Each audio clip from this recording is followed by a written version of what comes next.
ஒரு விஞ்ஞானி இருந்தார். அவர் பேர் என்னன்னா ஹோ, இதுதான் அவர் பேர். ஒரு ஊசியை கண்டுபிடிக்கணும், அதுக்காக அவர் ரொம்ப காலமா தலையை பிச்சுக்கிட்டு ஆராய்ச்சி பண்ணிட்டு இருந்தார். அது என்ன ஊசி தெரியுமா? இந்த தையல் மிஷின்ல இருக்குல்ல, அந்த ஊசி தான். அவருக்கு பிடிபடாம இருந்த விஷயம் என்னன்னா, அந்த ஊசியோட கூர்மையான பாகத்துல நூலை எப்படி கோக்கிறது, அது எப்படி சேர்க்கறது. அதுல மற்ற ஒரு பாகம் மிஷினுக்கு உள்ள போயிடுது. அதனால அந்த பாகத்துல சாதாரணமா மற்ற ஊசியில நாம செய்யறது மாதிரி நூலை கொண்டு போய் நுழைக்க முடியாது. அப்படியே நுழைச்சாலும் தைக்கிறது எப்படி, அது முடியாத காரியம். இதுதான் அவருக்கு இருந்த பிரச்சனை. ரொம்ப நாள் யோசனை பண்ணி பார்த்தார். தையல் மிஷின் ஊசியோட வடிவ அமைப்பு அவருக்கு புலப்படல. ராத்திரி பகலா அதே ஞாபகமா இருந்தார். ஒரு நாள் அவர் தூங்கிட்டு இருக்கிறார். அப்போ ஒரு கனவு வந்தது. எப்படின்னா, அந்த கனவுல அவரை ஒரு மலைஜாதி மக்கள் புடிச்சிட்டு போயிடுறாங்க. கொண்டுட்டு போய் ஒரு இடத்துல கட்டி போட்டுடுறாங்க. அந்த மலைஜாதி மக்களோட அரசன் ஒருத்தன் அவன் வர்றான். அவரை பார்த்து ஒரு உத்தரவு போடுறான். என்ன உத்தரவு தெரியுமா? பொழுது சாயறதுக்குள்ள நீ தையல் மிஷின் ஊசியை கண்டுபிடிக்கணும். அப்படி கண்டுபிடிக்கலன்னா உன் தலையை வெட்டி விடுவோம். இதுதான் அந்த அரசன் போட்ட கட்டளை. இவருக்கு என்ன பண்றதுன்னு ஒண்ணுமே புரியல. திருன்னு முழிக்கிறார். இந்த நேரத்துல அந்த மலைஜாதியினர் அவரை சுத்தி சுத்தி பயங்கரமா முழிச்சுக்கிட்டு டான்ஸ் ஆடுறாங்க. தன்னை சுத்தி சுத்தி ஆடிக்கிட்டு வர்றவங்கள ரொம்ப பயத்தோட அவர் பாக்குறார். நேரம் ஆவ ஆவ தன்னோட இறுதி நேரம் நெருங்கிறத உணர்றார். ரொம்ப நெருக்கடியான நிலைமை. தன்னை சுத்தி ஆடுறவங்கள கவனிக்கிறார். அவங்க கைகள்ல ஈட்டி மாதிரி ஏதோ ஒரு ஆயுதம் வச்சிருக்கிறாங்க. அந்த ஆயுதத்தை இவர் கண்ணுக்கு நேரா கொண்டுகிட்டு வராங்க. அதை அவர் பாக்குறார். அந்த ஆயுதத்தின் கூரான முனைய இவர் கூர்ந்து கவனிக்கிறார். அந்த கூரான முனையில ஒரு சின்ன துவாரம் தெரியுது. உடனே அவருக்கு பளிச்சுன்னு ஒரு ஐடியா உதயமாகுது. இதைத்தானே இவ்வளவு காலமும் நான் தேடிக்கிட்டு இருந்தேன். கூரான முனையில ஒரு சின்ன துவாரத்தை போட்டுட்டா அது மூலமா நூலை செலுத்தி மறுமுனைய மிஷின்ல வச்சுடலாமே. தையல் மிஷின் ஊசி ரெடி அப்படின்னு நினைச்சார். திடீர்னு தூக்கம் கலைஞ்சது. உடனே தன்னுடைய தலைமாட்டில் இருந்த குறிப்பு ஏடுல இதை குறிச்சு வச்சுக்கிட்டார். அதுக்கப்புறமா அந்த ஊசியையும் அவர் செஞ்சு முடிச்சார். இது எப்படின்னு நீங்க நினைக்கலாம், ஆனா இது சாத்தியம்தான். முழிச்சுக்கிட்டு இருக்கிறப்போ நமக்கு ஏற்படுற சில பிரச்சனைகளுக்கு கனவுல விட கிடைக்கிறது உண்டு. அப்படி பல பேருக்கு ஆயிருக்கு. உங்களையும் பல பேருக்கு இது மாதிரி அனுபவம் ஏற்பட்டிருக்கலாம். எந்த ஒரு செயலை பத்தி நினைக்கிறப்பவும் அந்த செயல் நம்ம நினைவுல ஒரு நல்ல வடிவம் பெறுது. ஒரு செயல் திட்டத்தை எந்த அளவுக்கு நாம நல்ல யோசனை செஞ்சு திட்டம் போடுறோமோ அந்த அளவுக்கு அதை சுலபமா செஞ்சு முடிக்க முடியும். அந்த விஞ்ஞானி நினைச்ச காரியம் அவர் எண்ணம் பூராவும் ஆக்கிரமிச்சது. அதனால அவர் நினைச்சது கனவுல உருவாகி அதுக்கு செயல் வடிவம் கிடைச்சிட்டுது. மனிதனோட உள் மனசுக்கு அவ்வளவு ஆற்றல் உண்டு அப்படின்னு சொல்றாங்க. தூக்கத்தை ஆக்கபூர்வமா உபயோகப்படுத்துறது எப்படி அப்படிங்கறத பத்தி எல்லாம் இப்ப நிறைய ஆராய்ச்சி பண்றாங்களாம். பயிற்சி எல்லாம் வேற கொடுக்கறாங்களாம். அதனால தூக்கத்தை பத்தி லேசா நினைச்சுடாதீங்க. நமக்கு வேண்டியப்பட்ட ஒருத்தர், அவருக்கு தூக்கத்துல நடக்கிற வியாதி, அதுக்காக மருந்து சாப்பிட்டுக்கிட்டு இருந்தார். ஒரு நாள் அவரை பார்த்து கேட்டோம், ஏங்க உங்க தூக்கத்துல நடக்கிற வியாதிக்கு மருந்து சாப்பிட்டீங்களே, ஏதாவது முன்னேற்றம், ஏதாவது இம்ப்ரூவ்மெண்ட் தெரியுதா அப்படின்னு கேட்டோம். தெரியுதுன்னார். எப்படின்னோ அதுக்கு அவர் சொல்றாரு, முன்னாடி எல்லாம் தூக்கத்துல ஒரு 10 அடி தூரம் நடப்பேன், இப்போலாம் ஒரு 40 அடி வரைக்கும் நடக்கிறேன் அப்படின்னு. ஒருத்தர் இருந்தான், வாழ்க்கையில மகிழ்ச்சியா இருக்கணும்னு ஆசைப்பட்டான். அதுக்கு என்ன வழின்னு 4 பேருகிட்ட யோசனை கேட்டான். பணம் இருந்தா மகிழ்ச்சி தானா வரும், அதனால பணம் சம்பாதிக்கிற வழியை பாரு, அதுக்கப்புறம் நீ தேடிட்டு இருக்கிற மகிழ்ச்சி உன்னை தேடிட்டு வந்து சேரும்னாங்க. அப்படின்னா மகிழ்ச்சி இருக்கிற இடம் பணம் தான் அப்படின்னு அவன் முடிவு பண்ணிக்கிட்டான். அதை சேர்க்க ஆரம்பிச்சான். கொஞ்ச நாள்ல பெரிய ஆளாயிட்டான். செல்வம் நிறைய சேர்ந்து போச்சு. இப்போ அவனுக்கு மகிழ்ச்சி கிடைக்கல. மறுபடியும் நண்பர்கள் கிட்ட யோசனை கேட்டான். பணம் சேர்த்தா மட்டும் இன்பம் வந்துடாது, அதை செலவு பண்ணு, பணம் மூலமா இன்பத்தை தேடு, கிடைக்கும் அப்படின்னு யோசனை சொன்னாங்க. உடனே அந்த பணத்தை எடுத்துக்கிட்டு ஊர் பூரா சுத்தினான். வெளிநாடுகள்லாம் போனான், சுத்தி பார்த்தான். அப்புறம் அவனுக்கு விருப்பமானதையெல்லாம் வாங்கி சாப்பிட்டு பார்த்தான். மது, போதை பழக்கம், இப்படி எதுலயும் ஈடுபட்டு பார்த்தான். கல்யாணம் பண்ணிக்கிட்டான், குடும்பம் நடத்தினான்.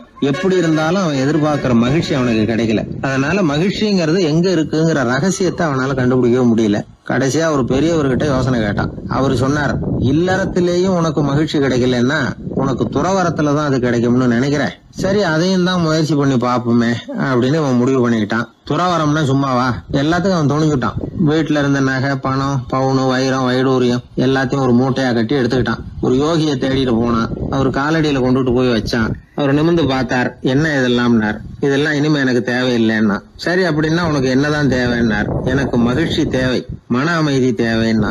அந்த யோகி தன்னுடைய காலடியில் இருந்த மூட்டையை பிரிச்சு பார்த்தார். உள்ள தங்கம், வைரம், நகை, பணம் எல்லாம் இருக்கு. அவ்வளவுதான். அவசரமா அதை சுருட்டி எடுத்துக்கிட்டார். தலையில வச்சுட்டு ஒரே ஓட்டமா ஓட ஆரம்பிச்சுட்டார். இவனுக்கு அதிர்ச்சியா போட்டுது. அடடா, இந்த ஆளு போலி ஆசாமி போல இருக்க, ஏமாந்துட்டோமே அப்படின்னு நினைச்சான். வருத்தப்பட்டான். அந்த துக்கம் ஆத்திரமா மாறிச்சு. உடனே அந்த யோகியை துரத்த ஆரம்பிச்சான். அவரு ஒரே ஓட்டமா ஓடுறார். சந்து பூந்தெல்லாம் நுழைஞ்சு ஓடுறார். இவனும் விடாம துரத்துறான். கடைசியா அந்த யோகி மூச்சு இறக்க இறக்க ஒரு இடத்துல வந்து நின்னார். அது எந்த இடம்னா ஒரு புறப்பட்ட இடம். எங்க இருந்து ஓட ஆரம்பிச்சாரோ அங்கே வந்து நின்னார். துரத்திட்டு வந்தவனும் ஓடி வந்து நின்னான். இப்ப அந்த யோகி சொன்னார், என்னப்பா பயந்துட்டியா? இந்தா உன்னோட செல்வம், நீயே வச்சுக்கோ அப்படின்னு சொல்லி மூட்டையை திருப்பி கொடுத்தார். கைவிட்டு போன தங்கமும் வைரமும் பணமும் திரும்ப கிடைச்சிட்டுதுங்கிறதுல அவனுக்கு ஏகப்பட்ட மகிழ்ச்சி. இப்போ மறுபடியும் அந்த யோகி சொல்றார், நீ வர்றதுக்கு முன்னாடி கூட இந்த தங்கமும் வைரமும் உங்ககிட்டதான் இருந்தது. ஆனா அப்போ உனக்கு மகிழ்ச்சி இல்ல. இப்போ உங்ககிட்ட இருக்கிறதும் அதே தங்கமும் வைரமும் தான். ஆனா இப்போ உன் மனசுல மகிழ்ச்சி இருக்கு. இதுல இருந்து என்ன தெரியுது? மகிழ்ச்சிங்கிறது வெளியில இல்ல, உள்ள இருக்கு. அது நம்ம மனசுல இருக்கு. இதை நல்லா புரிஞ்சுக்கணும். தங்கத்தையும் வைரத்தையும் மூட்டை கட்டி தலையில வச்சுக்கிட்டு அலைஞ்சானே, அவன் மாதிரிதான் நம்மள பல பேருக்கும் மகிழ்ச்சி எங்க இருக்குங்கிற உண்மை புரியறது இல்ல. அதனாலதான் பல சமயங்கள்ல நாம மகிழ்ச்சிக்காக அடுத்தவங்களை சார்ந்து இருக்கிறோம். நமக்கு வேண்டியப்பட்ட ஒருத்தன் பணம், நகை எல்லாத்தையும் ஒரு மூட்டையா கட்டி எடுத்துக்கிட்டு ஒருத்தர் காலடியில வச்சான். இது எனக்கு தேவையில்லைன்னா. உனக்கு என்னதான் தேவைன்னார் அவர். எனக்கு மன அமைதி தேவைன்னா. உனக்கு மன அமைதி தேவைப்படுகிற அளவுக்கு இப்ப என்ன ஆயிட்டுதுன்னார் அவர். வேற ஒண்ணும் இல்ல, இந்த பணத்தையும் நகையையும் நான் யாரு வீட்டுல எடுத்தனோ அந்த வீட்டுக்காரங்க இப்ப என் பின்னாடி துரத்திட்டு வந்துட்டு இருக்கிறாங்க, அவ்வளவுதான் அப்படின்னு நானா. மகிழ்ச்சியை தேடுகிறவர்கள் இந்த உலகத்துல அதிகம். அது எங்க இருக்குன்னு புரிந்து கொண்டவர்கள் ரொம்ப குறைவு. எது உண்மையான மகிழ்ச்சி அப்படிங்கறத புரிஞ்சுக்கிட்டு அதுக்கு தகுந்த மாதிரி நம்முடைய வாழ்க்கையை அமைச்சுக்கணும். ஒரு குழந்தை அம்மா கிட்ட போச்சு, அம்மா என்ன தூக்கிக்கா. உடனே அந்த அம்மா அந்த குழந்தைய தூக்கி இடுப்புல வச்சுக்கிறாங்க. எந்த பக்கம் வச்சுக்கிறாங்க? இடது பக்கம். பொதுவா குழந்தைய தூக்குறவங்க யாரும் வலது பக்கம் இடுப்புல வச்சுக்கிறது இல்ல. விவரம் தெரியாத சில ஆம்பளைகளை அப்படி தூக்கி வச்சுக்கிட்டு அலையிறது உண்டு. ரொம்ப காலமாவே குழந்தைகளை இடுப்புல இடது பக்கமா வச்சிருக்கிற பழக்கம் தான் இருந்து வந்திருக்குது. இதுக்கு ஆய்வாளர்கள் என்ன காரணம் சொல்றாங்க தெரியுமா? அப்படி இருந்தாதான் குழந்தை சொல்றத, குழந்தை நினைக்கிறத தாயினால நல்லா உணர முடியுதாம். இடது பகுதி ஆட்சி பண்றது, குறிப்பா காதின் தலைமையாக இருக்கிறது வலது பக்கம் தான். அதனால தாய் குழந்தைக்கு பதில் சொல்லவோ, அது என்ன கேக்குதுங்கிறத சீக்கிரமா புரிஞ்சுக்கிட்டு நடந்துக்கவோ அதுதான் சௌரியம் அப்படின்னு ஆய்வாளர்கள் இதுக்கு காரணம் சொல்றாங்க. இதனால என்ன ஆகுதான்? தாய்க்கும் குழந்தைக்கும் நெருக்கம் அதிகமாகுதான், குழந்தைக்கும் பாதுகாப்பு அதிகமா. அது மட்டும் இல்ல, ஒரு தாய் தன்னுடைய குழந்தைய இடுப்புல சுமக்கிறதுனால அவள் நினைக்கிறத, அவளோட இதய துடிப்ப குழந்தை உணர்தான். 9 மாதத்துக்கு அதிகமா இருந்த இடம் இல்லையா, அதனால அவளை பத்தி நல்லா அறிந்து கொள்ளுகிற வாய்ப்பும் குழந்தைக்கு கிடைக்குது. நம்ம முன்னோர்கள் ரொம்ப காலத்துக்கு முன்னாடியே வலது கைய பார்க்க ஆரம்பிச்சிட்டாங்களாம். அவங்க பயன்படுத்திய கல் ஆயுதங்கள்லாம் வலது பக்கமா தான் தீட்டப்பட்டிருக்குது. அதுல இருந்து நமக்கு என்ன தெரியுதுன்னா, வலது கையை தான் உபயோகப்படுத்தி இருக்கிறாங்கிறது தெரியுது. இப்படி எல்லாம் இருந்தா கூட இன்னைக்கு நம்மள 10ல் ஒருத்தருக்கு ஒரு பழக்கம் உண்டு, அது இடது கை பழக்கம். ஆனாலும் 2 கைகளும் ஒற்றுமையா இருக்கிறதுக்கு தான் ரொம்பவும் முயற்சி பண்ணுதான். இப்போ வலது கை பழக்கம் உள்ளவங்க பேசுறதுக்கு, எழுதுறதுக்கு, செயல்படுத்துற தலைமையகம் தலையின் பின்புறம் பிடரியில் இருக்குது. இடது கை பழக்கம் உள்ளவங்களுக்கு மூளையில 2 பக்கங்கள்லயும் தலைமையகம் இருக்குது. இது விஞ்ஞானிகள் சொல்றது.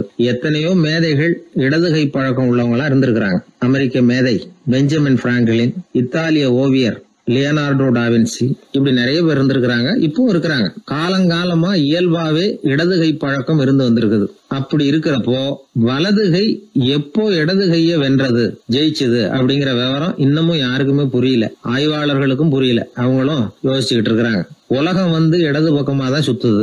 வானத்துல இருக்கிற வெள்ளி வீதி, அப்புறம் அணுவுல இருக்கிற துணுக்குகள், உடம்புல இருக்கிற அமினோ அமிலம், இப்படி எல்லாமே இடதுபுறமா தான் இயங்கிட்டு இருக்குது. இவ்வளவு செய்திகள் இடது கைக்கு ஆதரவா இருக்கிறப்போ அது எப்படி வலது கை கிட்ட ஏமாந்தது அப்படிங்கிற ரகசியம் இன்னமும் யாருக்கும் தெரியலையா. இது சம்பந்தமா ஆராய்ச்சி பண்றவங்களுக்கு இது இன்னமும் ஒரு பிரச்சனையா தான் இருக்குதான். இப்படி இடது கை ஒதுங்கிட்டதுனால இப்பெல்லாம் வலது கைக்கு தான் மரியாதை அதிகமா போச்சு. ஒரு ஆசாமி இடது கையில கட்டு போட்டுட்டு வந்தானா, கையில என்னப்பா கட்டுன்னு விசாரிச்சிருக்கிறாரு ஒருத்தர். ஒரு இயந்திரத்தை பிரிச்சு ரிப்பேர் பார்த்துக்கிட்டு இருந்தேன். மறுபடியும் அதை ஓட விட்டு பாக்குறப்போ இடது கை விரல் மாட்டிக்கிட்டுது, அதுதான் கட்டு அப்படின்னு இருக்கான். நல்ல வேளை வலது கை மாட்டியிருந்தா உன்னால சாப்பிட கூட கஷ்டமா போயிருக்குமே என்னார் அவர். இதுக்கு அவன் சொன்னானா, முதல்ல வலது கை தாங்க மாட்டிக்க இருந்தது, நான் தான் உடனே புத்திசாலித்தனமா அதை இழுத்துக்கிட்டு இடது கையை கொடுத்தேன் அப்படின்னு இருக்கான். இவன் எப்பேற்பட்ட புத்திசாலி பாருங்க.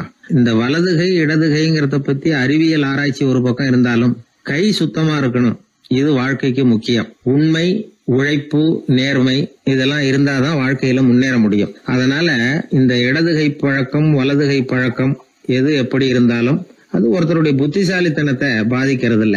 அதனால வாழ்க்கையில முன்னேறதுக்கு இது ஒரு இடைஞ்சலா இருக்கிறது இல்ல. நாம நம்ம உடம்பையும் புரிஞ்சுக்குவோம், மனசையும் புரிஞ்சுக்குவோம். அப்படி புரிந்து கொண்டு வாழ்க்கையில முன்னேறுவோம். நாம யாரு, நம்ம தகுதி என்ன அப்படிங்கிற நினைப்பு எப்பவும் நமக்கு இருக்கணும். தகுதிக்கு மீறிய நினைப்பு தான் பல சமயங்களில் நம்மளை சிக்கலில் கொண்டு போய் விட்டுடுது. ஒரு பூனை இருந்து தான் அது தன்னை ஒரு பூனைன்னு தானே நினைக்கணும், அப்படி நினைக்கல. தன்னை ஒரு புலின்னு நினச்சிக்கிட்டு இருந்தது. தன்னை பற்றின தகுதிக்கு மீறிய நினைப்போடு அந்த பூனை அப்படியே நடந்து போய்கிட்டு இருந்ததான். அப்போது வழியில் ஒரு பெரிய யானை அது அமைதியாக நின்றுக்கிட்டு இருந்தது. இந்த யானை ரொம்ப பொறுமையாக நின்றுக்கிட்டு இருக்கிறது இந்த பூனைக்கு ஒரு மாதிரியாக தெரிஞ்சிருக்கு. ஏன்னா பொறுமையாக ஒருத்தர் இருந்தால் அவங்கக்கிட்ட போய் ஏதாவது வாலாட்டி பார்க்கலாம்னு ஒரு ஆசை வருதில்ல. அது மாதிரி பொறுமையாக நின்றுக்கிட்டு இருக்கிறது பூனைக்கு அதுக்கிட்ட போய் கொஞ்சம் வாலாட்டி பார்க்கலாமே அப்படின்னு ஒரு ஆசை. உலக இயல்பு தானே அது. இந்த பூனை ரொம்ப நல்ல புள்ள மாதிரி அந்த யானை இருக்கிற பக்கமாக போகுது. அந்த யானையை சுற்றி சுற்றி வருது, உத்து பார்க்குது, வாய் துருதுருக்குது, வம்பு வளர்க்க ஆரம்பிக்குது. அந்த யானைகிட்ட போய் என்ன கேட்குது தெரியுமா? எல்லாருக்கும் ஒரு பக்கம்தான் வால் இருக்கும், ஆனால் உனக்கு என்ன இப்படி ரெண்டு பக்கமும் வால் இருக்கிறது மாதிரி இருக்கே அப்படிங்குது. இது வேண்டாத வேலை தானே. இருந்தாலும் அந்த யானை பொறுமையாக பதில் சொல்லுது. அப்படி இல்லை, பின்னாடி இருக்கிறது தான் வால், முன்னாடி இருக்கிறது தும்பிக்கை அப்படிங்குது. அதோடு விட்டுற வேண்டியது தானே, விடலை இந்த பூனை. அது சரி, தும்பிக்கை ஏன் அப்படி உருண்டையாக பெரிய தூணு மாதிரி இருக்குது, அது என்னத்துக்கு அப்படிங்குது. இதுக்கும் அந்த யானை பொறுமையாக பதில் சொல்லுது. ஓ, அதை கேட்குறியா? ஊற்றில் தண்ணி இருக்கும்ல, அதை உறிஞ்சி குடிக்கிறதுக்காக அப்படி இருக்குது அது அப்படின்னுது. சரி, எல்லாருக்கும் பல்லு வாய்க்குள்ளே தானே இருக்கும், உனக்கு என்ன வெளியிலே இருக்குது, அதுவும் இல்லாமல் இவ்வளவு பெருசாக இவ்வளவு நீளமாக இருக்குது அப்படின்னு கேட்குது பூனை. இவ்வளவு கேள்விக்கும் பொறுமையாக பதில் சொல்லிகிட்டே வருது அந்த யானை. பல்லு ஏன் வெளியில் நீட்டிகிட்டு இருக்குன்னு கேட்குதுல்ல, அதுக்கு அது என்ன பதில் சொல்லுதுன்னா, அதுவா ஒரு புலி என்கிட்ட வாலாட்டுதுன்னு வச்சுக்கா, அந்த சமயத்தில் அதை தாக்கிறதுக்காக இது இப்படி இருக்குது அப்படின்னு சொல்லிச்சான். இதை கேட்டதும் பூனை உழுந்து உழுந்து சிரிக்க ஆரம்பிச்சுட்டு தான் அலட்சியமாக. ஏன் சிரிக்கிறேன்னு கேட்டிருக்கு. என்னமோ பாயறது மாதிரி பேசுகிறிய, மலை எங்கேயாவது பாயறது உண்டா? நீ கருப்பாக பெருசாக இருக்கிற மலை மாதிரி இருக்கிற, உன்னால் எப்படி பாய முடியும், அது முடியாத காரியம் அப்படின்னு சொல்லிவிட்டு மறுபடியும் சிரிக்குது அந்த பூனை. என் உடம்பை பார்த்துட்டு தானே மலைன்னு சொல்கிற, நான் பாய வேண்டிய அவசியம் இல்லை, என்னுடைய எதிரியை பாய வச்சுருவேன் அப்படின்ட்டுருக்கு. எப்படி பாய வைப்பேன்னு கேட்டதான் பூனை. இந்த உன்னை பாய வைக்கிறேன் பார் அப்படின்னு சொல்லி அந்த பூனையை அப்படியே தும்பிக்கையால் லேசாக தூக்கி வேகமாக விட்டெறிஞ்சுதான். எங்கேயோ போய் தூரத்தில் பொத்துன்னு விழுந்தது அந்த பூனை. அப்பாடான்னு இடுப்பை பிடிச்சிக்கிட்டே எழுந்திரிச்சு நின்று பார்க்குது. தூரத்தில் அந்த யானை இன்னமும் பொறுமையாக ஆனால் கம்பீரமாக நின்றுக்கிட்டு இருக்குது. இப்போ தான் அந்த பூனைக்கு ஞானோதயம் பிறக்குதான். யானை பாய வேண்டிய அவசியம் இல்லை, அதுக்கு நீளமாக தும்பிக்கை இருக்குது அப்படிங்கிறத அது புரிஞ்சுக்கிட்டு தான். வலியாரிடம் வாயாடக்கூடாது அப்படிங்கிற பாடத்தை இந்த பூனை கற்றுக்கிட்டது. இந்த காட்சி பாவேந்தர் பாரதிதாசன் கைவண்ணத்தில் ஒரு கவிதையாக உருவெடுத்து வருது. பாவேந்தர் எழுதின கவிதை என்ன தெரியுமா? இரண்டு பக்கமும் வாலா என்றது பூனை, எதிரிலே தும்பிக்கை என்றது யானை, உருண்ட துதிக்க ஏனோ என்றது பூனை, ஊற்று நீரை உறிஞ்ச என்றது யானை, திரண்டு நீண்ட பல் ஏன் என்றது பூனை, சீரும் புலியை தாக்க என்றது யானை, இருண்ட மலை பாயாதென்றது பூனை, எடுத்தெறிந்தது பூனையை போய் யானை. இந்த கவிதையில் ஒரு பாடமும் இருக்குது, படமும் இருக்குது. அதாவது இதை படிக்கவும் முடியுது, பார்க்கவும் முடியுது. வலியார்கிட்ட வாயாடக்கூடாதுங்கிற சின்ன பிள்ளைங்க மட்டும் இல்லை, பெரியவங்களுக்கும் தேவையான கருத்தை இதிலேருந்து நாம் புரிஞ்சிக்க முடியுது. ஒருத்தன் அப்படி தான் ஆத்தங்கரையில் பொறுமையாக உட்காந்துக்கிட்டு இருந்த இன்னொருத்தனை போய் தலையில் கூட்டினான். அவன் பார்த்தான், உடனே ₹1 எடுத்து இவன் கையில் கொடுத்தான். இவனுக்கு ஒன்றும் புரியல. அவன் சொன்னான், இந்த ஊரில் இப்படி ஒரு வழக்கம், யாரை கூட்டினாலும் ஒரு கூட்டுக்கு ₹1 வீதமாக கொடுத்துட்றது பழக்கம் அப்படின்னு பொறுமையாக சொல்லியிருக்கிறான். இவனுக்கு ரொம்ப ஆசை உண்டாயிட்டுது. உடனே ஊருக்குள்ளே ஓடினான். கொஞ்ச நேரம் கழித்து திரும்பி ஓடி வந்தான். அந்த முதல் ஆசாமியை மறுபடியும் பார்த்தான். உங்கள் பேச்சை கேட்டுவிட்டு ஊருக்குள்ளே போய் ஒரு பெரிய ஆசாமியை பார்த்து அவன் தலையில் 10 குட்டு கூட்டினேன். ஆனால் அவன் உடனே என்கிட்ட இருந்ததை எடுத்து என் கையிலேயே கொடுத்துட்டான் அப்படின்னா. என்னத்தை பணத்தையான்னு கேட்டிருக்கிறான். இல்லை பல்லு அப்படின்னு சொல்லி கையில் காட்டினானான். எல்லாமே நாற்காலிக்கு ஆசைப்படாதவர்கள் அப்படின்னு சொல்லிட முடியாது. ஏன்னா நிறைய பேர் நாற்காலிக்கு ஆசைப்படுறவங்கள நாம் பார்க்குறோம். உட்கார்றதுக்கு ஒரு நாற்காலி கிடைச்சிடாதா, அதோட ஒரு கால் உடஞ்சி முக்காலியாக இருந்தாலும் பரவாயில்ல, ஒரு மாதிரியாக அனுசரித்து உட்காந்துக்கலாம் அப்படின்னு அலையிறவங்க எத்தனை பேர்? இந்த காலத்தில் மட்டும்தான் அப்படின்னு இல்லை, அந்த காலத்துலேயும் இதே மாதிரி ஆசைகள் சபலங்கள் இருந்திருக்கும் போல இருக்குது. பரமசிவன் வசிஷ்டருக்கு ஒரு விசேஷமான ஆசனத்தை கொடுத்துருந்தாராம். சரி, அப்படி என்ன அதில் விசேஷம்னா, வசிஷ்டர் ஒரு குறிப்பிட்ட இடத்துக்கு போகணும்னு நினச்சி புறப்படுறாருன்னு வச்சுக்கோங்க. அவருக்கு முன்னாடியே இந்த ஆசனம் புறப்பட்டுரும். போய் ஒரு வசதியான இடமா பார்த்து இருந்துக்கும். வசிஷ்டர் போவார். அங்கே போனதும் எங்கே உட்காரலாம்ங்கிற இட பிரச்சனையெல்லாம் அவருக்கு ஏற்படுறதில்ல. அதுதான் இவருடைய இருக்கை அங்கே முன்னாடியே போய் காத்துக்கிட்டு இருக்குதே. நேராக போவார், அதில் உட்காந்துக்குவார். மற்ற முனிவர்கள்லாம் இதை பார்த்தாங்க. அவங்களுக்கு பொறாமையாக இருந்து தான் எல்லோரும் ஒரு இடத்துல கூடி இதை பற்றி பேசியிருக்கிறாங்க. என்ன இது, நாமளும் அவரை மாதிரி தானே இருக்கிறோம், இருந்தாலும் நமக்கும் அது மாதிரி ஒரு ஆசனம் கிடைக்கலையே அப்படின்னு யோசனை பண்ணியிருக்காங்க. சரி, நேராக பரமசிவன்கிட்டே போவோம், இதை பற்றி கேட்போம் அப்படின்னு நினச்சிக்கிட்டு போனாங்களாம். பரமசிவனை பார்த்துருக்குறாங்க. ஐயா, நாங்களும் முனிவர்கள் தானே, வசிஷ்டர் பண்ணுறது மாதிரி நாங்களும் உங்களை குறித்து கடும் தவம் பண்ணிக்கிட்டு தானே இருக்கிறோம். அப்படி இருக்கும் பொழுது அவருக்கு மட்டும் ஏன் இந்த விசேஷ சலுகை அப்படின்னு கேட்டிருக்காங்க. அதுக்கு பரமசிவன் சொன்னாராம், முனிவர்களே, உங்கள் கேள்விக்கு நான் பதில் சொல்கிறேன், ஆனால் அதுக்கு முன்னாடி நீங்கள் ஒரு காரியம் பண்ணணும்னாராம். என்ன செய்யணும் சொல்லுங்கன்றிருக்காங்க. நீங்கள் ஒவ்வொருத்தரும் தனித்தனியாக போய் உங்களை விட உயர்ந்த ஒருத்தரை தேடி கண்டுபிடிச்சி அவருக்கு அதிதி பூஜை பண்ணி அவரை ஒரு மண்டலத்துக்குள்ளே என்கிட்ட அழைச்சிட்டு வந்துருங்க அப்படின்னாராம். சரின்னு எல்லோரும் புறப்பட்டுருக்காங்க. அவங்க போனதுக்கப்புறம் நந்தி தேவனை அழைச்சி வசிஷ்டரை கூப்பிட்டுக்கிட்டு வர சொன்னாராம். அவர் வந்தார், வணங்கினார். வசிஷ்டரே, இன்னையிலேருந்து ஒரு மண்டலத்துக்குள்ளே உங்களை விட தாழ்ந்தவர் ஒருத்தரை தேடி கண்டுபிடிச்சி அவருக்கு அதிதி பூஜை பண்ணி அவரை என்கிட்ட கூப்பிட்டுட்டு வாங்கன்னு விட்டார். சரின்னு இவரும் புறப்பட்டு போயிட்டார். கொஞ்ச நாள் ஆச்சு. முனிவர்கள்லாம் திரும்பி வந்தாங்க. பரமசிவன் முன்னாடி நின்னாங்க. ஐயா, எவ்வளவோ தேடி பார்த்துட்டோம், எங்களை விட உயர்ந்தவர்கள் யாருமே கிடைக்கல அப்படின்னாங்களாம். வசிஷ்டரும் சேர்ந்தார். ஐயா, எவ்வளவோ தேடி பார்த்தேன், என்னை விட தாழ்ந்தவர் யாருமே கிடைக்கல அப்படின்னாராம். அவரே தொடர்ந்து சொன்னார், என்னுடைய மனைவி எனக்கு அடங்கினவ தானே, அவளுக்காவது அதிதி பூஜை பண்ணி அழைச்சிட்டு வந்துடலாமான்னு யோசித்து பார்த்தேன். என்னோட மனசு அதுக்கும் இடம் கொடுக்கல. ஏன்னா அவளோட விரதத்துக்கு முன்னாடி நாம் ஏமாத்திரம் அப்படின்னு யோசித்து பார்த்தேன். அதனால் அந்த எண்ணத்தையும் கைவிட்டுவிட்டேன் அப்படின்னு ரொம்ப வருத்தத்தோடு சொன்னாராம். இதை கேட்ட உடனே மற்ற முனிவர்களுக்கு வெக்கமாக போச்சு. இந்த உலகத்தில் நம்மளை விட மேலானவங்க யாருமே இல்லைன்னு நாம் நினச்சோம். வசிஷ்டரோ தன்னை விட தாழ்வானவங்க யாருமே இல்லைன்னு நினைக்கிறார். பரமசிவன் ஏன் அந்த ஆசனத்தை அவருக்கு மட்டும் கொடுத்தார் அப்படிங்கிற கேள்விக்கான பதில் அவங்களுக்கு கிடச்சிட்டு தான். இந்த காலத்தில் நாம் எப்படி நினைக்கிறோம்னா, எல்லாரும் நம்மளை விட மட்டமானவங்கன்னு நினைக்கிறோம். அதனால் நாம் மட்டும் நாற்காலியில் உட்காந்தா போதும் அப்படின்னு நினைக்கிறோம். ஏமாந்து போனவங்க சந்தர்ப்பம் பார்த்து காலை வாரி விட்டுடுறாங்க, கீழே விழுந்து காலை உடச்சிக்கிறோம். அதுதான் இன்றைக்கி நடக்கிறது. ஒரு அம்மா தன்னோட வீட்டுக்காரரை ஒரு மனோதத்துவ டாக்டர்கிட்ட அழைச்சிட்டு போனாங்களாம். என்ன ப்ராப்ளம்னு கேட்டிருக்கார் டாக்டர். எங்கள் வீட்டுக்காரர் அடிக்கடி நாற்காலியில் உட்காந்து காலை உடச்சிக்கிறார் அப்படின்னாங்களாம். அப்படின்னா அந்த நாற்காலியில் தான் ஏதோ கோளாறு அப்படின்னாரான் டாக்டர். அப்படி இருக்க முடியாது டாக்டர் அப்படின்னாங்களாம் அந்த அம்மா. அது எப்படி அவ்வளோ உறுதியாக சொல்கிறீங்கன்னு கேட்டிருக்கார் அந்த டாக்டர். எங்கள் வீட்டில் நாற்காலியே கிடையாது டாக்டர், இவர் இருக்கிறதா நினச்சிக்கிட்டு உட்கார்றார், அதுதான் ப்ராப்ளம். அப்பா, மின்சார பல்பு ஃபீஸாக போயிட்டுது, வேற ஒன்று வாங்கி மாட்டணும் அப்படின்னா பையன். சரி, போய் புதுசாக ஒன்று வாங்கிட்டு வாடா அப்படின்னு காசு கொடுத்தாரு அப்பா. இவன் ஓடி போய் வாங்கிட்டு வந்தான். அப்பா கிட்ட கொடுத்தான். அவர் மாட்டினார். அதுக்கப்புறம் அவரை பார்த்து ஒரு கேள்வி கேட்டான். ஏன்பா இந்த பல்பு ஏன் உடைய மாட்டேங்குது அப்படின்னா. இது என்னடா கேள்வி, நாம கீழே போடல அதனால உடையலன்னார். அப்பாவோட புத்திசாலித்தனம் அவ்வளவுதான். ஆனா பையன் கேட்டது அந்த அர்த்தத்துல இல்ல. ஒரு மின்சார பல்பு குமிழின் கண்ணாடி இருக்குல்ல, அதோட கனம் எவ்வளவு இருக்கும்? ஒரு 1/2 மில்லிமீட்டர் அவ்வளவுதான் இருக்கும் அந்த கனம்.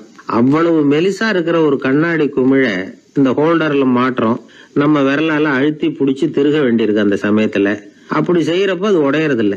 நம்ம விரலோட அழுத்தத்தை தாங்கி நிற்கிற அளவுக்கு அதுக்கு பலம் எங்க இருந்து வந்தது? இதுதான் பையன் கேட்ட கேள்வியோட அர்த்தம். இந்த காலத்து பிள்ளைங்களுக்கு விஞ்ஞான அறிவு அதிகம், அதனால இப்படி எல்லாம் கேள்வி கேட்பாங்க. அப்பாவுக்கு தெரியுதா இல்லையான்னு சோதிக்கிறதுக்காக கூட இப்படி கேட்பாங்க. இந்த மாதிரி சோதனைக்கெல்லாம் இந்த காலத்து அப்பாக்கள் தயாரா இருக்கணும். இல்லைன்னா பையன் அலட்சியமா நினைச்சிருவான். மின்சார பல்பு கண்ணாடி மெலிசா இருந்தாலும் நாம அழுத்தி பிடிக்கிறப்போ அது உடையாம இருக்கிறதுக்கு காரணம் நாம இயற்கையோட ஒரு தத்துவத்தை அதுல பயன்படுத்தி இருக்கிறோம். அது என்ன இயற்கையின் தத்துவம்? அதுதான் முட்டை ஓட்டு தத்துவம். இது இயற்கை உருவாக்குன ஒரு தத்துவம். ஆதி காலத்திலேயே இயற்கை இந்த தத்துவத்தை உருவாக்கி விட்டது. அதாவது பறவைகளோட முட்டை ஓடு எப்படி இருக்கு, அதோட கனம் எவ்வளவு இருக்கும்? மின்சார பல்பு மாதிரி தானே, ரொம்ப மெலிசா தான் இருக்கு. பறவைகள் இனவிருத்திக்காக முட்டை போடணும். அந்த முட்டை எப்படி இருக்கணும்? இயற்கை கொஞ்சம் யோசிச்சு பார்த்தது. முட்டை ஓடு ரொம்ப கனமா தடிமனா இருந்தா உள்ள வளர்ற குஞ்சு அதை உடைச்சிக்கிட்டு வெளியில வர முடியாம போயிடும். அதே நேரத்துல அது ரொம்ப மெலிசா இருந்தா தாய் பறவைகள் அது மேல உட்காந்து அடகாக்கிறப்போ உடல் எடை தாங்க முடியாம முட்டைகள் உடைஞ்சு போயிடும். என்ன பண்றது? முட்டை பலமாவும் இருக்கணும், பலம் இல்லாமல் இருக்கணும். குஞ்சு அதை உடைச்சுக்கிட்டு வெளியில வரணும். தாயால அது உடையக்கூடாது. ஒரே நேரத்துல உறுதியாவும் உறுதி இல்லாமலும் முட்டை ஓடு அமையணும்னா அது எப்படி சாத்தியம்? இது கொஞ்சம் குழப்பமாவும் நமக்கு புரியாத மாதிரி இருக்குது இல்ல. அதனாலதான் இதை தத்துவம் அப்படின்னு சொல்றோம். முட்டை ஓட்டு தத்துவம் இயற்கை கண்டுபிடிச்ச ஒரு அபூர்வமான அமைப்பு. அதுதான் முட்டை வடிவம். இது தாய் பறவை சுலபமா முட்டை போடுறதுக்கு ஏற்ற ஒரு வடிவம். முட்டை சதுர வடிவமா இருந்தா அதை போடுறதுக்கு எவ்வளவு கஷ்டம். அப்புறம் அது மேல செலுத்தப்படுகிற அழுத்தம் 4 பக்கமும் பரவி விடுது. அதனால அந்த அழுத்தத்துக்கு பலம் குறைஞ்சிருது. குறிப்பிட்ட சிறு பரப்புல அளவுக்கு அதிகமா விசை செலுத்தப்படுறது இல்ல. அதனால முட்டையோட வடிவம் தான் அந்த உறுதிக்கு காரணம். இது எப்பேற்பட்ட தத்துவம். இதுதான் மின்சார பல்பு செய்யறப்போ நாம காப்பி அடிச்சிருக்கிறோம். பொதுவா வகுப்புல காப்பி அடிச்சாதான் முட்டை போடுறது வழக்கம். நாம முட்டையே காப்பி அடிச்சிருக்கிறோமே, இது எப்பேற்பட்ட காப்பி. ஒரு ஆசிரியர் வகுப்புல பசங்களை பார்த்து ஒரு கேள்வி கேட்டாராம். கோழி முட்டை இடுமா முட்டை போடுமா அப்படின்னு கேட்டாராம். ஒரு பையன் எந்திரிச்சு பதில் சொல்லியிருக்கிறான். கோழி முட்டை இடும், முட்டை போடாது அப்படின்னு சொல்லியிருக்கான். இவன் ஏன் போடாதுன்னு கேட்டாராம் ஆசிரியர். போட்டா உடஞ்சிரும் சார் அப்படின்னு பையன். ஒரு திருடன் ஒரு வீட்டுல போய் திருடணும்னு திட்டம் போட்டான். இருட்டுனதும் போய் திருடணும். ஆனா ராத்திரி ஆனா வாசல் கதவை சாத்தி உள்பக்கம் தாழ்பால் போட்டுருவாங்களே, என்ன பண்றது, எப்படி வீட்டுக்குள்ள போறது? இவன் யோசனை பண்ண ஒரு முடிவுக்கு வந்தான். சரி, பகல் நேரத்திலேயே யாருக்கும் தெரியாம அந்த வீட்டுக்குள்ள நுழைஞ்சிருவோம். அங்க போய் எங்கேயாவது ஒளிஞ்சுக்குவோம். இருட்டுற வரைக்கும் பேசாம இருப்போம். ராத்திரி எல்லாரும் தூங்கினதுக்கு அப்புறம் நைஸா போய் பீரோவை திறந்து இருக்கிறது பூரா எடுத்துக்கிட்டு ஓடியாந்துடலாம் அப்படின்னு திட்டம் போட்டான். அதே மாதிரி ஒரு நாள் மத்தியானத்துக்கு மேல அந்த வீட்டுக்காரன் எங்கேயோ வெளியில புறப்பட்டு போனான். வீட்டுக்கார அம்மா அடுப்பங்கரையில என்னவோ சமைச்சுக்கிட்டு இருந்தாங்க. திருடன் பார்த்தான். இதுதான் சமயம்னு அந்த வீட்டுக்குள்ள மெதுவா நுழைஞ்சிட்டான். எங்க ஒளியலாம்னு பார்த்தா வலது பக்கம் ஒரு ரூம் இருந்தது. அங்க போனான். அங்க ஒரு படுக்கை அறை, அங்க ஒரு பெரிய கட்டில் இருந்தது. அதுக்கு அடியில போய் பதுங்கிட்டான். இருட்டுனது நம்ம வேலையை ஆரம்பிக்கலாம், அது வரைக்கும் பொறுமையா இருக்கணும் அப்படின்னு சொல்லி பேசாம வாயை மூடிட்டு கம்முன்னு இருக்கிறான். ரொம்ப நேரம் கழிச்சு வெளியில போயிருந்த வீட்டுக்காரன் திரும்பி வந்தான். சாப்பிட்டான். லைட்டை நிறுத்தி விட்டு படுத்துட்டான். அந்த அம்மாவும் வேலையெல்லாம் முடிச்சுட்டு படுத்துட்டாங்க. நடு ராத்திரி. விடி விளக்கு லேசா எரிஞ்சுக்கிட்டு இருக்கு. வீட்டுக்காரன் லேசா கண்ணை முழிச்சான். கட்லுக்கு நேரா எதிரில ஒரு கண்ணாடி. அதுல பாக்குறான், கட்லுக்கு கீழே ஒரு திருடன் ஒளிஞ்சு இருக்கிறது தெரிஞ்சு போச்சு. உடனே அவன் திருடன் திருடன்னு சத்தம் போடல, யோசனை பண்ணான். மேஜையில இருக்கிற கத்தி எடுத்து கையில வச்சுக்குவோமா அப்படின்னு யோசனை பண்ணான். இந்த சந்தர்ப்பத்துல கத்திய உபயோகப்படுத்துறத விட புத்திய உபயோகப்படுத்துறது தான் சாமர்த்தியம் அப்படின்னு நினைச்சான். உடனே அது பிரகாரம் செயல்பட ஆரம்பிச்சுட்டான். என்ன பண்ணான் தெரியுமா? எதையும் வெளியில காட்டிக்காம ரொம்ப சர்வசாதாரணமா தன்னுடைய மனைவி கிட்ட பேச ஆரம்பிச்சான். மனைவியும் புத்திசாலி, அதனால அவங்களுக்கு தெரியும். அவங்களும் வீட்டுக்காரர் கேட்ட கேள்விக்கு பொருத்தமா பதில் சொல்ல ஆரம்பிச்சாங்க. இவன் கேட்டான், இத பாரு, நமக்கு குழந்தை பிறந்தா அதுக்கு கிருஷ்ணமூர்த்தின்னு தான் பேர் வைக்கணும் அப்படின்னா. அதெல்லாம் முடியாது. ஆம்பளை பிள்ளையா இருந்தா ஏகாம்பரம், பொம்பளை பிள்ளையா இருந்தா பங்கஜவல்லி, இதுதான் அவங்க மாமனார் மாமியார் பேர், அதுதான் வைக்கணும் அப்படின்னாங்க அந்த அம்மா. அதெல்லாம் முடியாது, நான் முடிவு பண்ணிவிட்டேன் கிருஷ்ணமூர்த்தின்னு கத்துனா அவன். இல்ல ஏகாம்பரம் பங்கஜவல்லின்றது இந்த அம்மா. வாதம் முத்தி போச்சு. கிருஷ்ணமூர்த்தி கிருஷ்ணமூர்த்தி கிருஷ்ணமூர்த்தின்னா அவன். ஏகாம்பரம் பங்கஜவல்லி ஏகாம்பரம் பங்கஜவல்லின்னு இவங்க கத்துறாங்க. ஒரே சத்தமா போச்சு. இத கேட்டதும் பக்கத்து வீட்டுல இருந்தவங்க எழுத்த வீட்டுல இருந்தவங்க எல்லாம் எழுந்திரிச்சு ஓடி வந்து இவங்க வீட்டு கதவை தட்ட ஆரம்பிச்சுட்டாங்க. தட தடன்னு. இவன் சாவகாசமா எழுந்திரிச்சு போய் கதவை திறந்தான். என்னங்க இந்த ராத்திரி வேலையில எங்களை எல்லாம் ஏன் கூப்பிட்டீங்க, யாருக்கு என்னாச்சு அப்படின்னு கேட்டாங்க. கேட்டது யாருன்னா பக்கத்து வீட்டு கிருஷ்ணமூர்த்தி, எழுத்த வீட்டு ஏகாம்பரம் பங்கஜவல்லி எல்லாரும். அடடே உங்களை கூப்பிடலீங்க, குழந்தைக்கு பேர் வைக்கிறது சம்பந்தமா எங்களுக்குள்ள சண்டை வந்துட்டுது, அதுதான் விஷயம். வேணும்னா இதை கட்டிலுக்கு அடியில ஒளிஞ்சிட்டு இருக்கிறானே ஒருத்தன், அவனை கூட கேட்டு பாருங்க, அவன் தான் இதுக்கு சாட்சி அப்படிங்கிறான் அந்த ஆளு. உடனே எல்லாரும் விஷயத்த புரிஞ்சுக்கிட்டு திருடனை பிடிச்சி போலீஸ்ல ஒப்படைச்சிட்டாங்களாம். நெருக்கடியான நேரங்கள்ல பதறாம புத்திசாலித்தனமா செயல்படணுங்கிறத தெரிஞ்சுக்கிறதுக்காக இந்த கதை. புத்திசாலித்தனமா செயல்படுற ஒரு குடும்ப தலைவி இருக்காங்க. அவங்க என்ன செய்வாங்க தெரியுமா, எல்லாரும் ராத்திரி ஆனா வீட்டை உள்பக்கமா போட்டு விட்டு தானே படுப்பாங்க. ஆனா அந்த அம்மா என்ன பண்ணுவாங்கன்னா வீட்டை வெளிப்பக்கமா ஒரு பூட்டு போட்டு பூட்டி விடுவாங்க. எழுத்த வீட்டுக்காரங்க கிட்ட சொல்லி தினமும் இப்படி பூட்டி விட சொல்றது பழக்கம். ஏங்க அப்படி செய்யறீங்க, திருடன் சுலபமா உள்ளே வந்துடக்கூடாதுங்கிறதுக்காகவா அப்படின்னு கேட்டாங்க. இல்லைங்க, சுலபமா வெளியில போயிடக்கூடாதுங்கிறதுக்காக அப்படின்னாங்க. என்னங்க சொல்றீங்க அப்படின்னு கேட்டாங்க. ஆமாங்க, இவருக்கு அந்த பழக்கம் உண்டு அப்படின்னு தன்னுடைய வீட்டுக்காரரை காட்டினாங்க. பக்கத்து வீடுகள் பத்திரமா இருக்கணுங்கிறதுக்காக தன்னுடைய வீட்டை பூட்டி வைக்கிறது ஒரு பெரிய விஷயம் தானே. மகாபாரத யுத்தம் முடிஞ்சது. தர்மர் சக்கரவர்த்தி ஆனார். பீஷ்மர் யுத்த பூமியில அம்பு படுக்கையில படுத்து கிடக்கிறார், உயிரை விட போறார். சூரியன் வட திசை அடையிற உத்தராயண புண்ணிய காலத்தை எதிர்பார்த்து காத்துக்கிட்டு இருக்கிறார். அந்த சமயத்துல தர்மர் கண்ணங்கிட்ட அனுமதி வாங்கிட்டு பீஷ்மரை பாக்கிறதுக்காக குருக்ஷேத்திரத்துக்கு வர்றார். தம்பிமார்கள் திரௌபதி எல்லாரும் கூட வர்றாங்க. பீஷ்மரை பார்த்து எல்லாரும் வணங்குறாங்க. யுதிஷ்டர் பீஷ்மர்கிட்ட வர்ணம், ஆசிரமம், மக்கள் கடமை, அரசருடைய கடமை, இது மாதிரி விஷயங்களை பத்தி நிறைய கேள்விகள்லாம் கேட்கிறார். அவரு ஒவ்வொன்னா கேட்டுக்கிட்டு இருக்கிறாரு. பீஷ்மரும் அதுக்கு தகுந்த பதில் சொல்லிட்டு இருக்கிறார். இப்படி பீஷ்மர் யுதிஷ்டருக்கு தர்மோபதேசம் செஞ்சுக்கிட்டு இருக்கிறப்போ திரௌபதிக்கு சிரிப்பு வந்துட்டுதான். கழுக்குன்னு அந்த அம்மா சிரிச்சுட்டாங்க. அந்த சத்தத்தை கேட்ட பீஷ்மர் தர்மோபதேசத்தை பாதியில நிறுத்தினார். திரௌபதியை பார்த்தார். மகளே ஏம்மா சிரிச்சேன்னு கேட்டார். என்ன மன்னிச்சிருங்க பிதாமகரே, ஏதோ தெரியாம சிரிச்சுட்டேன்னாங்க அவங்க.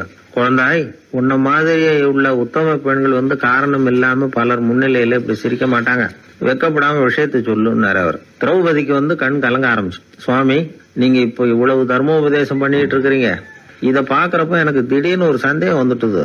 அதாவது இன்னைக்கு தர்மத்துக்கு இவ்வளவு சிறந்த விளக்கத்தை கொடுக்கிற இதே பிதாமகர் அன்னைக்கு கௌரவர் சபையில துச்சாதனன் என்ன மானபங்கப்படுத்த முயற்சி பண்ணினப்போ வாய் மூடி மௌனமா பாத்துக்கிட்டு சும்மா தானே இருந்தார்.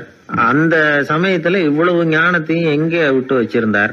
ஒருவேளை அதுக்கப்புறம் தான் இந்த தர்ம விஷயங்களை எல்லாம் கத்துக்கிட்டாரா அப்படின்னு யோசிச்சுட்டு இருக்கிறேன்.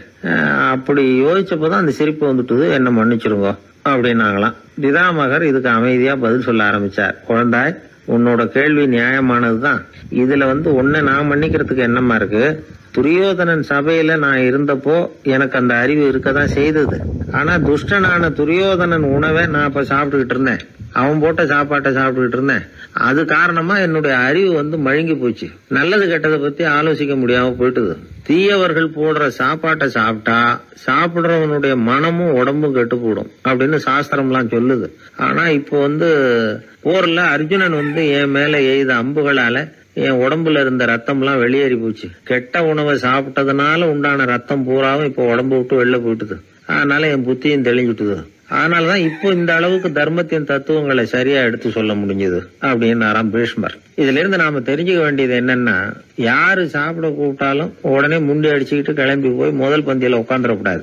சாப்பிடுற கூப்பிடுறவங்க எப்படிப்பட்டவங்க, நல்லவங்களா கெட்டவங்களா அப்படின்னு எல்லாம் யோசிச்சு பாக்கணுமா. கெட்ட எண்ணத்தோட போடப்படுகிற சாப்பாடு புத்தியை மழுங்கடிச்சிரும் அப்படிங்கறது ஒரு பெரிய காலத்துல பெரியவங்க சொல்ற ஒரு உண்மை. எத்தனையோ பேர் பெரிய உத்தியோகத்துல இருக்கிறவங்கள விருந்துக்கு கூப்பிட்டு சாப்பிட்டு முடிச்ச கையோட முக்கியமான பேப்பர்ல எல்லாம் கையெழுத்து வாங்கிட்டு விட்டுருவாங்களே. கூப்பிடுறவங்க மனசை புரிஞ்சுக்கிட்டு அதுக்கப்புறம் போறதா வேண்டாமா அப்படிங்கறத முடிவு பண்ணணும். சாப்பாட்டுல அவ்வளவு விஷயம் இருக்குது. பீஷ்மருக்கே அந்த நிலைமைன்னா நாமெல்லாம் ஏமாத்திரம். சில சந்தர்ப்பங்கள்ல சாப்பாடு புத்தியில ஒரு தெளிவு உண்டாக்குறதும் உண்டு. ஒரு ஊருக்கு ஒரு பெரிய மகான் வந்தார். அவர் சாப்பிடுறதே இல்ல, எப்போவாவது கொஞ்சம் தண்ணி பால் அவ்வளவுதான். ருசியெல்லாம் கடந்தவர். அவர்கிட்ட எல்லாரும் போய் ஆசீர்வாதம் வாங்கினாங்க. அந்த ஊர்ல ஒரு ஹோட்டல், அதோட முதலாளி ஒருத்தர், அவரும் அந்த மகான் கிட்ட ஆசீர்வாதம் வாங்கறதுக்காக போனார். அவரு முன்னாடி போய் பணிவா நின்னார். துண்டை இடுப்புல கட்டிக்கிட்டு காலில் விழறதுக்காக போனார். அதுக்கு முன்னாடி அந்த மகான் எழுந்திருச்சு இவர் காலில் விழுந்துட்டார். ஹோட்டல் முதலாளி பதறி போயிட்டார். சுவாமி, என்ன இது அபச்சாரம், நீங்க தான் என்ன ஆசீர்வாதம் பண்ணணும்னார். அதுக்கு அந்த சாமியார் சொன்னார், அப்படி இல்லைங்க, நீங்க தான் என்ன ஆசீர்வாதம் பண்ணணும். ஏன்னா கொஞ்ச காலத்துக்கு முன்னாடி உங்க ஹோட்டல்ல தான் நான் வந்து அக்கௌண்ட் வச்சு சாப்பிட்டுக்கிட்டு இருந்தேன். இன்னைக்கு நான் ருசியெல்லாம் கடந்து வெறுத்து ஞானியா போறதுக்கு நீங்க தான் காரணம், உங்க சாப்பாடு தான் காரணம் அப்படின்னாரு. பத்திரிகையில் வர்ற செய்திகளை கூட நகைச்சுவையா சொல்றது உண்டு. அதாவது அதை நேரடியா சொன்னா வானொலியில அனுமதிக்க மாட்டாங்க சில விஷயங்களை. அது சின்னாருக்கு கௌரவ குறைச்சல். அதை வேடிக்கை கலந்து நகைச்சுவோடு சொல்லும் பொழுது அதை அனுமதிச்சிருவாங்க. அப்ப அந்த விசாரணை கமிஷன் அது இது நிறைய நடந்துகிட்டு இருந்தது. டெல்லியில இருந்து அமலாக்க பிரிவு அதிகாரிகள்லாம் வராங்க போறாங்கன்னு பத்திரிகையில அமர்க்கலப்பட்ட இடம். அந்த நேரம் வந்து நான் ஒரு ரேடியோவில் ஒரு செய்தியை தயார் பண்றோம். அப்ப என்ன பண்ணேன்னா, இது மாதிரி அந்த பத்திரிகை செய்தியை வச்சுக்கிட்டே ஒரு செய்தி சொன்னோம், இன்னொரு தகவல் சொல்லி. என்னன்னா, ஒருத்தன் வந்து தமிழ்நாட்டுல ஒரு ஆள், அவன் திடீர்னு வந்து கோடீஸ்வரன் ஆயிட்டான். நேற்று வரைக்கும் சாதாரணமா இருந்தாள், இன்னைக்கு கோடீஸ்வரன் ஆயிட்டான். டெல்லியில இருந்து 2 அதிகாரிகள் வராங்க. எப்படி அவன் பணம் சேர்த்தான்னு கண்டுபிடிக்கிறதுக்கு அவனை கூப்பிட்டு 2 அதிகாரிகளும் எப்படிடா பணம் சேர்த்த? நான் ஒன்னும் தப்பான வழியில பணம் சேர்க்கல சார், நான் வந்து பந்தயம் கட்டியே பணக்காரன் ஆயிட்டேன். பந்தயம் கட்டி எப்படிடா பணக்காரன் ஆக முடியும் அப்படின்னா, நீங்க நம்புங்க சார், நான் பந்தயம் கட்டி தான் பணக்காரன், தப்பான வழியில சேரல சார். பந்தயம் கட்டி எப்படிடா கோடீஸ்வரன் ஆனேன் அப்படின்னா, நாங்க நம்ப முடியாதுன்னு இருக்கான் விசாரிக்க வந்தவன். அப்படின்னா உங்ககிட்ட ஒரு பந்தயம் கட்டட்டுமான் இருக்கான் விசாரிக்க வந்தவன்ட்டிய. என்னடா பந்தயம் அப்படின்னா, ஒண்ணுமில்ல சார், இது என் கண்ணு, இது என் பல்லு, என் கண்ணை என் பல்லாலேயே கடிக்கிறேன், எவ்வளவு பந்தயம். விசாரிக்க வந்தவன் 100 ரூபாய் எடுத்து வச்சான், இதை ப்ரூவ் பண்றான்னு. அப்படியே கண்ணை எடுத்துட்டான். அது பளிங்கு கண்ணு, ஏற்கனவே ஒரு கண்ணு பளிங்கு கண்ணை வச்சுனா எடுத்து கடிச்சு விட்டான். இது விசாரிக்க வந்தாலும் 100 ரூபாய் விட்டுட்டு நிக்கிறான். எப்படி பணம் சேர்த்தான்னு வந்தவன். உடனே இன்னொருத்தன், இவன்ட்ட என்னடா பேச்சு கொடுக்காரா, நம்ம பணம் தான் அங்க போயிட்டு இருக்கு, உனக்கு விசாரிக்க தெரியல, போடா நான் விசாரிக்கிறேன்னு அடுத்தவன் வந்தான். அது நீ ஒழுங்கா சொல்றேன், எப்படா பணம் சேர்த்தேன் சார், நீங்க கொஞ்சம் புத்திசாலியா தெரியுது அவரை விட, நீங்களாவது நம்புங்க சார், பந்தயம் கட்டி தான் பணம் சேர்த்தேன், நான் நம்ப முடியாது. அப்படின்னா உங்ககிட்ட இன்னொரு பந்தயம் கட்டட்டுமா அப்படின்றான். வேண்டாம், அவனை ஏமாத்தி விட்டேன் ஆள வேண்டான்றான். இல்ல சார், அவரு ஏமாந்தது பொய் கண்ணு, பளிங்கு கண்ணுன்னு தெரியாது, ஏமாந்துட்டார். இப்போ உங்ககிட்ட பந்தயம் கட்டுறது நெஜம் கண்ணு, இந்த பக்கம் பளிங்கு கண்ணு கிடையாது, நெஜம் கண்ணு, இதை பல்லால கடிக்கிறேன் அப்படின்னா அவன் ஒரு 100 ரூபாய் எடுத்து வச்சான்.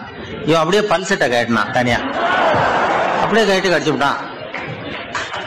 அதையும் விட்டுட்டான். இவன் உடனே 2 பேரும், இவன்கிட்ட பேச பேச நம்ம பணம் தான் அவன்கிட்ட போயிட்டு இருக்கு, இவன் எப்படி பணம் சேர்த்தான்னு கண்டுபிடிக்கிறதுக்கு டெல்லியில இருந்து வந்திருக்கோம், மேற்கொண்டு பேசாத, பேச பேச பந்தயம் கட்டுவான். திரும்பி போறதுக்கு ரயிலுக்கு டிக்கெட்டு சரியா இருக்கா பாடுறான்றான். அவன் கரெக்டா எண்ணி பார்த்து கரெக்டா இருக்கப்பா, மேற்கொண்டு பேசாத, அவன்கிட்ட நம்ம போயிடுவோம், போய் நம்ம அதிகாரிகிட்ட சொல்லிடுவோம்னு சொல்லி போயிட்டு வரேன் சார் அப்படின்னு சொல்லிட்டு மரியாதை போயிட்டாங்க. போய் டெல்லியில பெரிய அதிகாரிகிட்ட போய், சார் அவன்கிட்ட வந்து விசாரிச்சு பார்த்தோம் சார், தமிழ்நாட்டுல பந்தயம் கட்டி தான் பணம் சேர்த்தேன்னு சாதிக்கிறான், எங்ககிட்ட ஒரு 200 ரூபாய் வாங்கிட்டான் சார் அப்படின்னு. அவருக்கு கோவம் வந்துட்டுது. இந்தியாவுக்கே தலைமை அதிகாரி, இதுக்காகவாடா நீங்க இருக்கீங்க, எத்தனை பேர் இருக்கீங்க உங்களை மாதிரி ஜூனியர் ஆபீசர்ஸ் நம்ம ஆபீஸ்ல இந்தியா பூரா விசாரிக்கிறதுக்கு அப்படின்னா 30 பேர் இருக்கோம் சார். 30 பேருக்கு அனுபவம் பத்தாது, நான் இந்தியாவுக்கே தலைமை அதிகாரி, அனுபவம் ஜாஸ்தி, உங்களுக்கு ட்ரைனிங் கொடுக்கணும் எப்படி ஒருத்தரை விசாரிக்கிறதுன்னு. 30 பேரும் ஒரு ரூம்ல வந்து உட்காருங்க, ஒரு ஆள் போய் அந்த ஆளை தமிழ்நாட்டுல இருந்து நீங்க கூப்பிட்டுட்டு வா, வர்ற வரைக்கும் அவன்கிட்ட பேசாதீங்க, பந்தயம் கட்டுவான், மெதுவா கொண்டு வந்து நிறுத்து அப்படின்னா ஒரு ஆள் வந்து ஸ்பெஷலா கூப்பிட்டு போட்டான். இது மாதிரி மேடையில நிறுத்திவிட்டு ஒரு தலைமை அதிகாரி 30 ஜூனியர் அதிகாரிகள் அவங்களுக்கு பயிற்சி கொடுக்குறார். இவனை பார்த்து, ஒழுங்கா சொல்லு, எப்படி பணம் சேர்த்த, நான் இந்தியாவுக்கே தலைமை அதிகாரி, என்கிட்ட உண்மையை ஒத்துக்கிட்டீங்கன்னா உன்னை அப்ரூவர் ஆக்கிடுவேன் அல்லது தண்டனையை குறைப்பேன், அந்த அதிகாரம்லாம் என்கிட்ட உண்டு, ஒழுங்கா சொல்லு அப்படிங்கிறார். அவன், சார் நீங்க இந்தியாவுக்கே தலைமை அதிகாரி, அனுபவம் ஜாஸ்தி, நீங்களாவது நம்புங்க சார், நான் பந்தயம் கட்டி தான் பணம் சேர்த்தேங்கிறான். இங்கேயே வந்து இப்படி சாதிக்கிறேன், உன்னை நம்ப முடியாதரா அப்படின்னா உங்ககிட்ட ஒரு பந்தயம் கட்டட்டுமா நானா அவர்கிட்ட போய், வேணாண்டா என் ஆளை ஏமாத்தி விட்டேன் அப்படின்னா, இல்ல சார் அவங்க ஏமாந்தது என் உடம்ப பத்தின ரகசியம், என் கண்ணு பளிங்கு கண்ணுன்னு தெரியாது, நான் பல் செட்டு கட்டியிருந்தது தெரியாது, ஏமாந்துட்டாங்க. இப்ப நான் உங்ககிட்ட கட்டுற பந்தயம் உங்க உடம்ப பத்தின ரகசியம். என் உடம்புல என்னடா ரகசியம், முதுகுல, உங்க முதுகுல 1 ரூபா அகலத்துக்கு கருப்பா ஒரு மச்சம் இருக்கு, உண்டா இல்லையானா, இல்லைன்னு தெரியும் அவருக்கு. இல்லடா நேத்து வரைக்கும் இல்ல சார், இப்ப இருக்குது மச்சம் அப்படின்னு உடனே 100 ரூபாய் எடுத்து வச்சார் அவர் தலைமை அதிகாரி. ஒரு 100 ரூபாய் வச்சு சட்டையை கட்டி காட்டுறாரு, மச்சம் இல்ல, இவன் தோத்துட்டான் இங்கிருந்து போனவன். உடனே 200 ரூபாய் எடுத்து வச்சுக்கிட்டு, தோழர்களே இப்படிதான் ஒருத்தரை விசாரிக்கணும், என்கிட்ட இவன் ஏமாந்துட்டான் பாருங்க, துருவி துருவி விசாரிக்கிறதுன்னு சொல்றாங்களே இதுதான் அப்படின்னு விளக்கம் கொடுத்தாரு. அப்போ இவன் மெதுவா ஆரம்பிச்சானா, சார் இந்த பந்தயத்துல உங்களுக்கு 200 ரூபாய் லாபம், ஆனா இதே பந்தயத்துல எனக்கு 2900 ரூபாய் லாபம் சார் அப்படின்றான். என்னடா பண்ண அப்படின்னு கேட்டிருக்காரு. உங்களுக்கு தெரியாம இந்த 30 பேர்கிட்டையும் தனித்தனியா ஒரு பந்தயம் கட்டியிருக்கேன், 30 பேர்கிட்ட என்னடா பந்தயம் கட்டின? ஒண்ணும் இல்ல சார், உங்க எல்லாரும் முன்னாடியும் உங்க மேலதிகாரியை சட்டையை கேட்ட வைக்கிறேன், உங்களுக்கு பந்தயம் கட்டினேன். போயிட்டு உங்க பூரா எனக்கு 2,900 ரூபாய் லாபம். அவரு பார்த்தா அதிர்ச்சி ஆயிட்டாரு.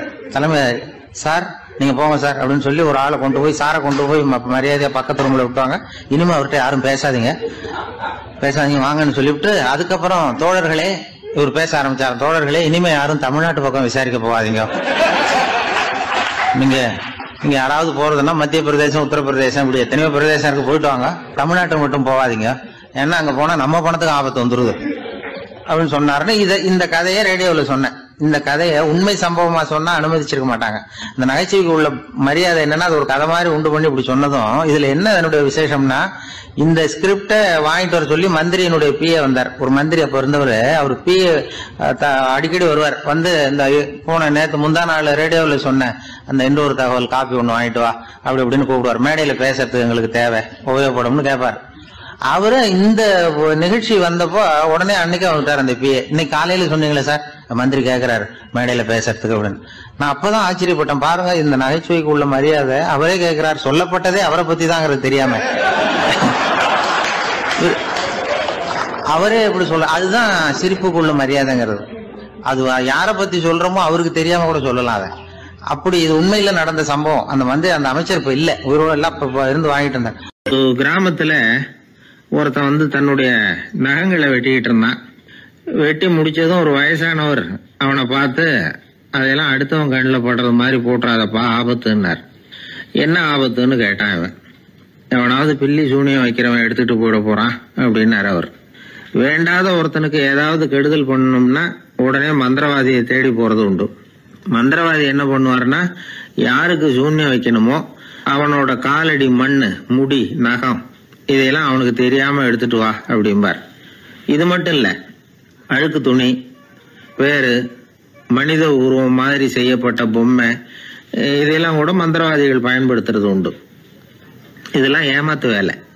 மனிதனுடைய முடி, நகம் இதெல்லாம் வெட்ட வெட்ட வளருது இல்லையா, அதனால அதுக்குள்ள உயிர் இருக்கிறதாக ஆதி மனிதர்கள் நம்பி இருப்பாங்க. அதனால மனுஷங்கிட்ட இருந்து அதெல்லாம் பிரிக்கப்பட்ட பிறகும் கூட அதுகளுக்கும் அந்த மனுஷனுக்கும் தொடர்பு இருக்கிறதாக அவங்க நம்பினாங்க. அந்த நம்பிக்கை தொடர்ந்து வந்து அதோட விளைவாதான் இன்னைக்கு மந்திரவாதிகள் நகத்தையும் முடியையும் எடுக்கிறாங்க.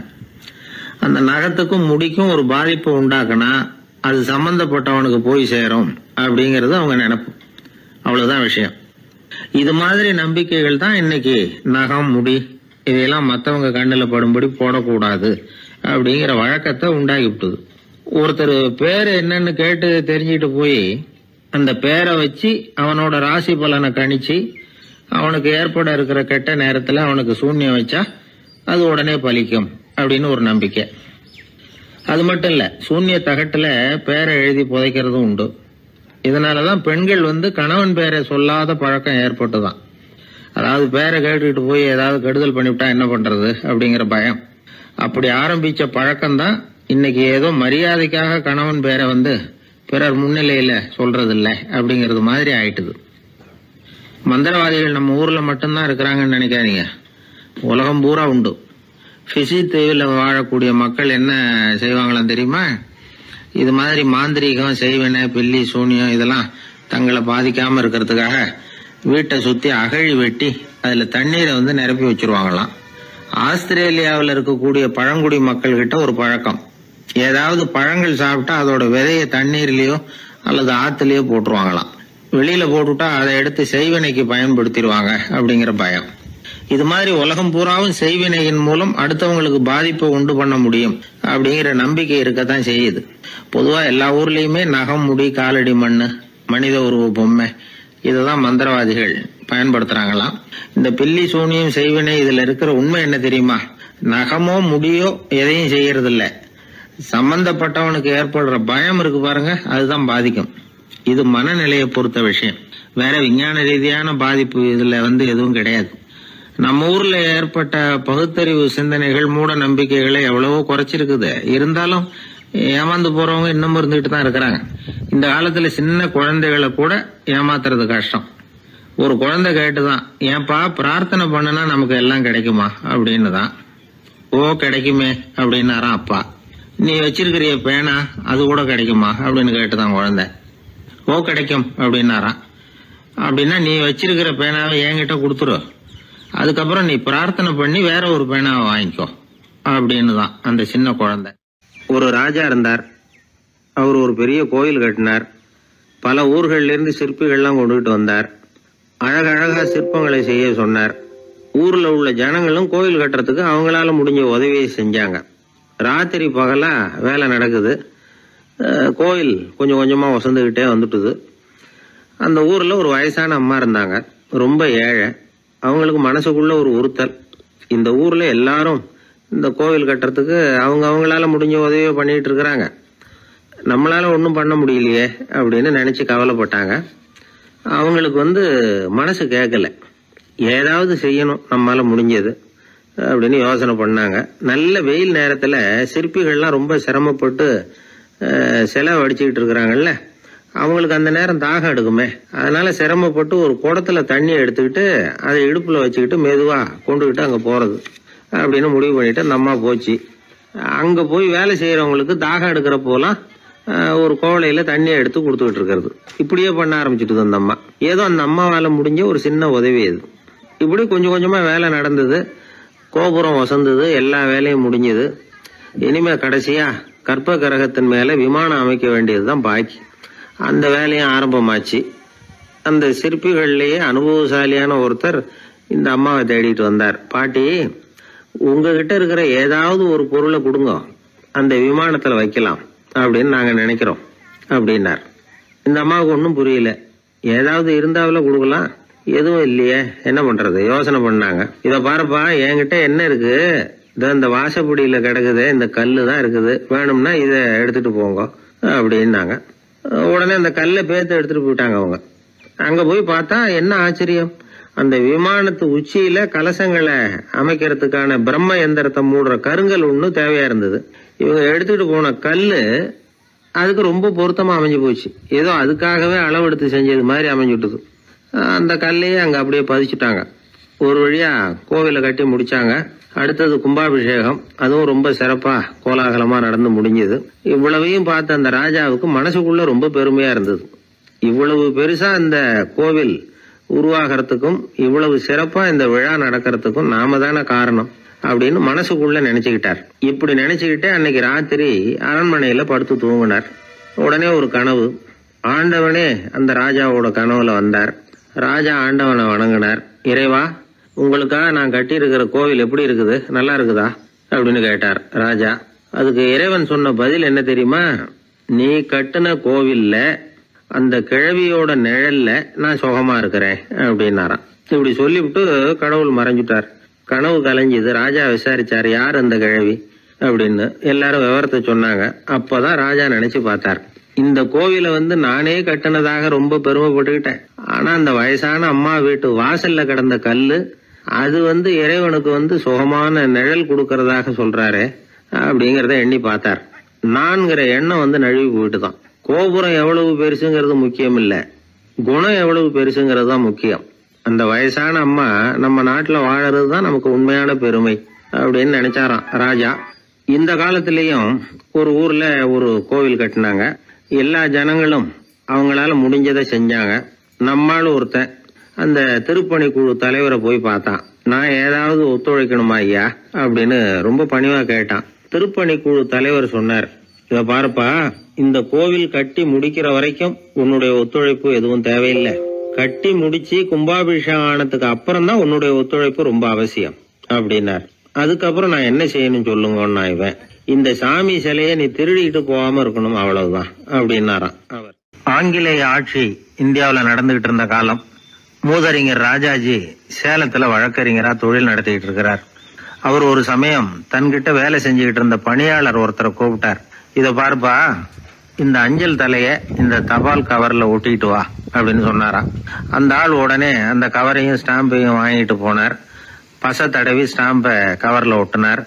திருப்பி கொண்டுகிட்டு ராஜாஜி கிட்ட கொடுத்தார். இவர் அதை வாங்கி பார்த்தார். உடனே சிரிக்க ஆரம்பிச்சுட்டாராம். அவரால் சிரிப்பை அடக்க முடியல. அந்த பணியாளரை பார்த்து, ஏன்பா, நாங்க எல்லாரும் எவ்வளவோ பாடுபட்டு முயற்சி பண்ணி போராடிட்டு வர்றோம், ஆனா எங்களால முடியல, எங்களால முடியாத அந்த காரியத்தை நீ ஒரு நிமிஷத்துல செஞ்சுட்டியே அப்படின்னு சொல்லிவிட்டு மறுபடியும் சிரிச்சாராம். பணியாளருக்கு உடனடியா ஒன்றும் புரியல, என்னன்னு பார்த்தார். அப்புறம் ராஜாஜி சொன்னாராம், ஆமாப்பா நீ ஒரு நிமிஷத்துல பிரிட்டிஷ் மன்னரை வந்து கவுத்துட்டியே அப்படின்னாராம். அப்புறம் தான் விவரம் புரிஞ்சிருக்குது. அந்த பணியாளர் மன்னர் உருவம் இருந்த அந்த தபால் தலைய அந்த கவர்ல தலைகீழா ஒட்டி வச்சிருக்கிறார். அதை பார்த்துட்டு தான் ராஜாஜி அப்படி சொன்னாராம். இந்த நகைச்சுவை உணர்வு அவருக்கு இயல்பாவே இருந்தது. சேலத்துல வெங்கட சுப்பையர் அப்படின்னு சொல்லி ஒரு பிரபலமான வக்கீல், அவரும் ராஜாஜியும் ஒரு ஊர்ல பொதுக்கூட்டத்தை முடிச்சுக்கிட்டு திரும்பி ரயில்ல சென்னைக்கு வந்துகிட்டு இருக்கிறாங்க. ராத்திரி நேரம். வெங்கட சுப்பையர் ஜன்னல் ஓரமா உட்காந்து பயணம் பண்ணிட்டு இருக்கிறார். திடீர்னு ஒரு இடத்துல அவரோட கை கடிகாரம் நழுவி ஜன்னல் வழியா வெளியில வந்துட்டுதான். அவர் உயிருக்குயிரா பாதுகாத்து வச்சிருந்த வாட்ச் அது. ஏன் தெரியுமா? அவர் வக்கீல் ஆகிறதுக்கு முன்னாடி சென்னை கிறித்துவ கல்லூரியில பணியாற்றிக்கிட்டு இருந்தார். பணி முடிஞ்சு விலகிறப்போ அவர்கிட்ட படிச்ச மாணவர்கள்லாம் அன்புக்கு அடையாளமா ரொம்ப பிரியமா கொடுத்த கை கடிகாரம் அது. அப்பேற்பட்ட அன்பு பரிசை திடீர்னு இழந்து விடுறதுக்கு யாருக்குதான் மனசு வரும்? ஐயோ வாட்சி வெளியில விழுந்துட்டுதே அப்படின்னு பதட்டத்தோட சத்தம் போட ஆரம்பிச்சாராம். ராஜாஜி பக்கத்துலதான் உட்கார்ந்து இருக்கிறார். இருந்தாலும் இதை கேட்டுட்டு பதட்டப்படல, பதில் எதுவும் சொல்லல. அவர் பாட்டுக்கு என்னத்தையோ 1 2 3ன்னு எண்ணிட்டே வந்தாராம். வெங்கட சுப்பையர் ரொம்ப வேதனைப்பட்டிருக்கார். என்னங்க இது, என்னோட அருமையான கை கடிகாரம் நழுவி வெளியில விழுந்துட்டுது, அதுக்காக நான் தவிச்சுக்கிட்டு இருக்கிறேன். நீங்க என்னன்னா இதை கொஞ்சம் கூட காதுல வாங்கிக்காம குழந்தை மாதிரி என்னத்தையும் எண்ணிட்டே வர்றீங்களே அப்படின்னாராம். அப்பவும் ராஜாஜி ஒன்னும் பதில் பேசல. அவர் பாட்டுக்கு விடாம எண்ணிட்டே வந்தார். அடுத்த ஸ்டேஷன்ல வண்டி நின்னுது. ராஜாஜி ஸ்டேஷன் மாஸ்டரை கூப்பிட்டார். அவர் வந்ததும் அவர்கிட்ட சொன்னாராம், சார் எங்களுக்கு ஒரு உதவி செய்யணும். நாங்க வர்ற வழியில என் நண்பரோட வாட்சி வெளியில விழுந்துட்டுது. அது விழுந்த இடத்துல இருந்து தந்தி கம்பங்களை விடாம எண்ணிக்கிட்டே வந்திருக்கிறேன். இவ்வளவு கம்பங்களுக்கு அப்பால அது கிடக்கும். தயவு பண்ணி யாரையாவது அனுப்பி அதை தேட ஏற்பாடு பண்ணுங்க. அது கிடைச்சுட்டுதுன்னா எங்களால முடிஞ்ச அன்பளிப்பு தர்றோம். அது மட்டும் இல்ல, எங்களுக்கு ஒரு லெட்டர் போடுங்க, கிடைச்சுட்டுதுங்கிற விவரத்தை நாங்க வந்து வாங்கிக்கிறோம் அப்படின்னு எல்லாம் சொன்னாங்களாம். அப்படின்னு சொல்லி முகவரியெல்லாம் கொடுத்துட்டு வந்துட்டாங்க அவங்க. கொஞ்ச நாள்ல அந்த கடிகாரமும் வந்து சேர்ந்துட்டுதான். இது எதுக்கு சொல்றாங்கன்னா, பதற்றம் அடையக்கூடாது அப்படிங்கறது ரொம்ப முக்கியம். பதற்றம் அடையக்கூடிய நேரத்துல கூட அறிவை செதற விடாம செயல்படுத்துற சாமர்த்தியம் எல்லாருக்கும் சுலபமா வந்துடாது. அவரோட நகைச்சுவை உணர்வுக்கு இன்னொரு உதாரணம். ஒரு தடவை அவரை பாக்குறதுக்கு ஒரு நண்பர் வந்தாராம். என்னப்பா பண்ணிட்டு இருக்கிற அப்படின்னு விசாரிச்சிருக்கார் ராஜாஜி. இப்ப நான் நிறைய கதை கட்டுரை எல்லாம் எழுதுறேன் சார், புத்தகம் போடுறேன் அப்படின்னாராம் வந்தவர். அப்படின்னா சாப்பாட்டுக்கு என்ன பண்ற அப்படின்னு கேட்டாராம் ராஜாஜி. இங்க எழுத்த நம்பி யாரும் காலம் தள்ள முடியாதுங்கிறத அவ்வளவு தெளிவா அவர் புரிஞ்சு வச்சிருக்கிறார். என்னுடைய நண்பர் ஒருத்தர், அவர் விரல்ல நகமே இருக்காது. என்ன காரணம்னு நினைக்கிறீங்க? எல்லாத்தையும் அவரே கடிச்சு துப்பிடுவார். அப்படி ஒரு பழக்கம். சின்ன குழந்தைகள் நகம் கடிக்குது, விரல் சூப்புது. இதுக்கு என்ன காரணம் தெரியுமா? குழந்தைகள் மனசுல ஏற்படக்கூடிய ஒருவித பாதுகாப்பின்மை, இன்செக்யூரிட்டி, அல்லது தான் சரியா கவனிக்கப்படல அப்படிங்கிற எண்ணத்தோட வெளிப்பாடு தான் அது அப்படிங்கிறாங்க டாக்டர்கள். சில இடங்கள்ல 2வது குழந்தை பிறந்த உடனே பெரியவர்கள் கவனம் முதல் குழந்தைகிட்ட இருந்து கொஞ்சம் விலகி 2வது குழந்தைகிட்ட போயிடும். அந்த சமயத்துல முதல் குழந்தைக்கு இந்த பழக்கம் ஏற்படுறதுக்கு வாய்ப்பு உண்டாம். சில குடும்பங்கள்ல கணவன் மனைவி 2 பேருமே வேலைக்கு போறவங்களா இருப்பாங்க. குழந்தை ரொம்ப நேரத்துக்கு பெத்தவங்களை பிரிஞ்சு இருக்க வேண்டிய சூழ்நிலை இருக்கும். குழந்தை ஒரு பாதுகாப்பின்மையை உணர ஆரம்பிக்கும். இந்த பழக்கம் வந்துடும். அதனால ஒரு குழந்தைக்கு தான் ஒதுக்கப்படுறோம் அப்படிங்கிற நினைப்பு வராம பாத்துக்கணும். வளர்ந்த குழந்தைகளும் நகம் கடிக்கும். வயசானவங்க கிட்டையும் இந்த பழக்கம் இருக்கும். இது ஒரு மனச்சிதைவின் வெளிப்பாடு அப்படிங்கிறாங்க மனநல நிபுணர்கள். அம்மா அப்பா திட்டினாலும் சரி, அல்லது ஆசிரியர் திட்டினாலும் சரி, இந்த பழக்கம் வந்துடும். நாம தவறு பண்ணிட்டோம் அப்படிங்கிற நினைப்பு வர்ற சமயம் நகம் கடிக்க ஆரம்பிச்சிருவோம். ஏதோ ஒண்ணு அடையணும் அப்படின்னு நினைக்கிறோம், அதை அடைய முடியல. இப்படி ஒரு ஏக்கம் வர்ற சமயத்திலேயும் சில பேர் நகத்தை கடிக்க ஆரம்பிச்சிருவாங்க. ஒரு பெரிய அதிகாரி, தனியார் நிறுவனத்துல வேலை பார்க்கிறவரு, அவரு டென்ஷனா ஆயிட்டாருன்னா உடனே அறைக்கு அதை சாத்தி விடுவாங்களாம். அவரே சாத்திக்கு வரான். அப்படி சாத்திக்கிட்டு உள்ள எதையாவது வெறிச்சு பார்த்துக்கிட்டே நகத்தை கடிக்க ஆரம்பிச்சிருவாராம். இந்த பழக்கம் உலகம் பூரா உண்டு. நகம் கடிக்கிறவங்களை அந்த பழக்கத்திலிருந்து மீட்கிறதுக்கு என்ன வழி அப்படின்னு லண்டன்ல உள்ள அழகியல் நிறுவன நிபுணர்கள் யோசனை பண்ணி பார்த்திருக்கிறாங்க. சில ஆய்வுகள் பண்ணி பார்த்தாங்களாம். அவங்க என்ன பண்ணாங்க தெரியுமா? நகம் கடிக்கிற பழக்கம் உள்ளவங்களை எல்லாம் தேடி பிடிச்சாங்க. அவங்களையெல்லாம் 3 பிரிவாக பிரிச்சுக்கிட்டாங்க. ஒரு பிரிவு கிட்ட என்ன சொன்னாங்கன்னா, உங்களுக்கு நகத்தை கடிக்கணுங்கிற நினைப்பு வர்றப்போவெல்லாம் டைரி எழுத ஆரம்பிச்சிருங்க அப்படின்னாங்களாம். இன்னொரு பிரிவு கிட்ட உங்களுக்கு அந்த நினைப்பு வர்றப்போவெல்லாம் உங்க நகத்துக்கு வண்ணம் பூச ஆரம்பிச்சிருங்க, அழகுபடுத்த ஆரம்பிச்சிருங்க, நெயில் பாலிஷ் போடுறாங்களே அது மாதிரி, அப்படி ஒரு யோசனை சொல்லியிருக்காங்க. 3வது குழுவினர்கிட்ட உங்களுக்கு நகத்தை கடிக்கணுங்கிற எண்ணம் வர்றப்போவெல்லாம் விரல்களை இறுக்கமா மூடி வச்சுக்கிட்டு வேற விஷயங்கள்ல கவனம் செலுத்துங்க அப்படின்னு சொன்னாங்களாம். இப்படி 3 வித முயற்சி பண்ணி பார்த்ததுல கடைசியா அவங்க என்ன கண்டுபிடிச்சாங்க தெரியுமா? 3வது குழு செஞ்சதுல நல்ல பலன் கிடைச்சதாம். அதாவது நகம் தெரியாதபடிக்கு விரலை இறுக மூடிக்கிட்டு வச்சுக்கிட்டோம்னா அந்த பழக்கம் மாறுதான். அப்படி இருந்தவங்க கிட்ட இந்த நகம் கடிக்கிற பழக்கம் மெதுவா குறைஞ்சு போச்சான். அதனால நகம் கடிக்கிற பழக்கம் உள்ளவங்க இதை முயற்சி பண்ணி பார்க்கலாம். ஒரு ஆள் இருந்தார், அவருக்கு எப்ப பார்த்தாலும் நகத்தை கடிச்சுக்கிட்டே இருக்கணும், அப்படி ஒரு பழக்கம். அதனால அவர் விரல்ல எப்பவும் நகம் இருக்கிறது இல்ல, விரல் இருக்கிறதே பெரிய ஆச்சரியம். அவருக்கு திடீர்னு உடம்புல அரிப்பு, சொரிஞ்சிக்க முடியல, அரிப்பும் நிக்கல. 1 வாரம் தொடர்ந்து கஷ்டப்பட்டார். கடைசியா ஒரு டாக்டர் கிட்ட ஓடினார். அவர் எல்லாத்தையும் விவரமா கேட்டுக்கிட்டு கடைசியா கொஞ்சம் மாத்திரை கொடுத்து வேலைக்கு ஒண்ணு சாப்பிடு அப்படின்னாராம். இந்த மாத்திரை எதுக்கு டாக்டர்? அரிப்பு நிக்கிறதுக்கா அப்படின்னாராம். இல்ல நகம் வளர்றதுக்காக அப்படின்னாராம் இந்த டாக்டர். ஒரு கோவில்ல ஆன்மீக சொற்பொழிவு நடந்துகிட்டு இருக்குது. ஒரு பெரியவர் பேசிக்கிட்டு இருக்கார். கடவுளை பத்தியும் சொர்க்கத்தை பத்தியும் மனுஷனை பத்தியும் அவர் விவரமா பேசுறார். எல்லாரும் உட்கார்ந்து கேக்குறாங்க. அந்த கூட்டத்துல ஒரு தத்துவ ஞானியும் உட்கார்ந்து இருக்கிறார். அவரு அவருடைய நண்பர்.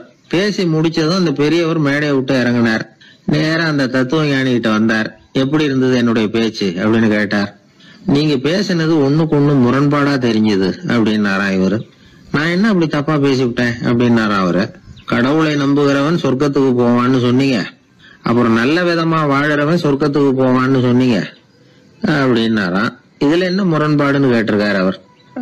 இதுலதான் முரண்பாடு தெரியுது எனக்கு. அதாவது இங்க ஒருத்தன் எல்லா தப்பும் பண்ணிட்டு இருக்கிறான், அவன் கடவுளை நம்பினான்னா அவன் சொர்க்கத்துக்கு போவானா? இது என்னுடைய முதல் கேள்வி. இல்லைன்னா ஒருத்தன் எந்த தப்பும் பண்ணல, ரொம்ப ஒழுங்கா வாழ்ந்துகிட்டு இருக்கிறான், ஆனா அவன் கடவுளை நம்பல, அவன் என்ன நரகத்துக்கு தான் போவானா? கடவுள் நம்பிக்கை உள்ள ஒரு திருடன் என்ன ஆவான், எங்க போவான்? கடவுள் நம்பிக்கையே இல்லாத ஒரு நல்லவன் என்ன ஆவான், எங்க போவான்? ஒருத்தன் இங்க கடவுள் நம்பிக்கையோட வாழறது முக்கியமா அல்லது நல்லவனா வாழறது முக்கியமா? இதுதான் இவர் கேட்ட கேள்வி. இதை கேட்டதும் அந்த பெரியவர் குழம்பி போட்டார். அவர் சொன்னது நியாயம் தானே. கடவுளை நம்புறவன் தான் சொர்க்கத்துக்கு போவான்னா பேசாம கடவுளை நம்பிக்கிட்டு இந்த உலகத்துல எல்லா தப்பும் பண்ணிட்டு இருக்கலாமே. பேச்சாளர் குழப்பத்தோட வீட்டுக்கு போனார். படுத்து தூங்கினாரு. ஒரு கனவு வந்தது. கனவுல அவர் ஒரு ரயில்ல வேகமா போயிட்டு இருக்கிறார். எதிரில் உட்கார்ந்து இருக்கிறவரை பார்த்து நாம இப்ப எங்க போறோம்னு கேட்டார். சொர்க்கத்துக்கு போயிட்டு இருக்கிறோம் அப்படின்னாங்களாம். ரயில் போய் நின்னுது. இவர் இறங்கினார். இங்க கௌதம புத்தர் இருப்பார், சாக்ரட்டிஸ் இருப்பார், அவங்கள பாக்குறதுக்கு ஒரு நல்ல வாய்ப்பு அப்படின்னு நினைச்சுக்கிட்டே அங்கேயும் இங்கேயும் பார்த்தார். அங்க யாருமே இல்ல. ஒரே பாலைவனம் மாதிரி இருக்குது. பச்சை இல்ல, பசுமை இல்ல, பூக்கள் இல்ல, மரம்லாம் மொட்டையா நிக்குது.